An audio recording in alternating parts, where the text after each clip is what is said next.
মই ইয়াত উপস্থিত হৈ ভাল পাইছোঁ। ছাত্ৰ ছাত্ৰীৰ যি শৈক্ষিক উত্তৰণ দেখা পাইছোঁ, ইয়াত ছাত্ৰ ছাত্ৰীয়ে যিখিনি মোৰ সন্মুখত যিটো ৰাতিপুৱা মৰ্ণিং এছেম্বলি বুলি যিটো কয় প্ৰাতঃ সভা, সেই প্ৰাতঃ সভাৰ যিখিনি কাৰ্যপন্থা তেওঁলোকে মোৰ সন্মুখত দেখুৱাইছে, মই সঁচাকৈ আহ্লাদিত হৈছোঁ।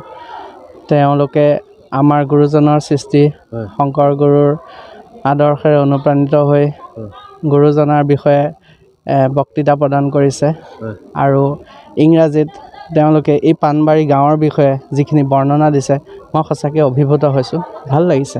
আৰু শৈক্ষিক এটা সুন্দৰ এটা পৰিৱেশ গঢ়ি তুলিছে এই বিদ্যালয়ত। কি ক'ব ভিতৰৰ গ্ৰাম্যাঞ্চল এখন গ্ৰাম্যাঞ্চলৰ স্কুল, কিন্তু গুণোৎসৱৰ এয়া প্ৰয়াস যে গ্ৰাম্যাঞ্চলৰ স্কুলবিলাক মানে সুন্দৰকৈ আৰু মানে এটা জাতিষ্কাৰ হওক, ভাল হওক, তেনেকুৱা এটা কামনা কৰি অসম চৰকাৰৰ শিক্ষা বিভাগে এই পদক্ষেপ হাতত লৈছে।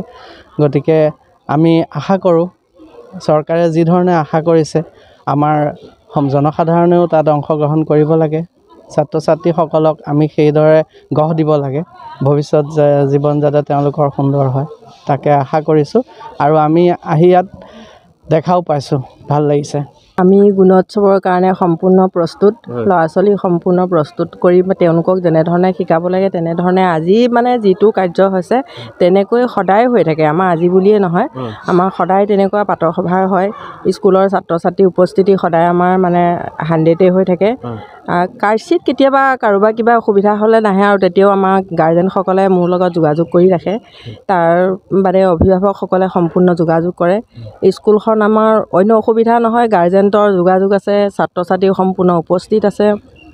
আমি শিক্ষক তিনিজন শিক্ষকে সম্পূৰ্ণৰূপে কাৰ্যখিনি কৰোঁ। মই প্ৰধান শিক্ষয়িত্ৰী শ্ৰী পাহিতি ডেকা আৰু মনোৱাৰাৰ বেগম, তেওঁ বেলেগ স্কুলত ডিউটি পৰিছে এতিয়া। তাৰপিছতে হীৰকজ্যোতি ডেকা আছে। আমি তিনিজনে যথেষ্ট কষ্ট কৰোঁ আৰু 6টা শ্ৰেণী শিক্ষক প্ৰয়োজন হয়, কিন্তু চৰকাৰে বা আমাক দিয়া নাই। তথাপিতো আমিনো কি কৰিম, কষ্টটো কৰিবই লাগিব। গতিকে তিনিজন শিক্ষকে আমি যথেষ্ট কষ্ট কৰোঁ, ল'ৰা ছোৱালীৰ লগত লাগি থাকোঁ। এতিয়া গুণোৎসৱ বুলি মানে কেতিয়াবা 5টা বাজি যায় আমাৰ স্কুলত ল'ৰা ছোৱালীখিনি শিকাওঁতে বা পৰিৱেশ এটা সজাওঁতে কৰোঁতে মেলোঁতে। আমি সেই সময়টোলৈ মানে নাচাওঁ যে স্কুল 2টা বজাতহে 1:30 বজাত ছুটি হ'ল আমি যাওঁগৈ, সেইটো কথা নহয়। আমি তিনিজনে প্ৰায় মানে 5টামান বাজি যায়গৈ স্কুলত থকা। ল'ৰা ছোৱালীৰ লগতো লাগি থাকোঁ, পঢ়োৱা সময়খিনি তেওঁলোকক পঢ়াওঁ, তাৰবাদে আকৌ বাহিৰা সময়খিনি যিখিনি কৰিব লাগে তেওঁলোকৰ সৈতে আমি দিহা পৰামৰ্শ দি কৰোঁ। ল'ৰা ছোৱালীবিলাকে আমাৰ চব কৰে, শিক্ষক আমি জড়িত হৈ থাকোঁ তাত। ঠিক আছে, ধন্যবাদ।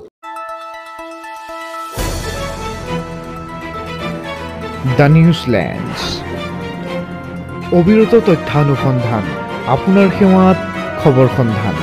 দ্য নিউজলেণ্ড।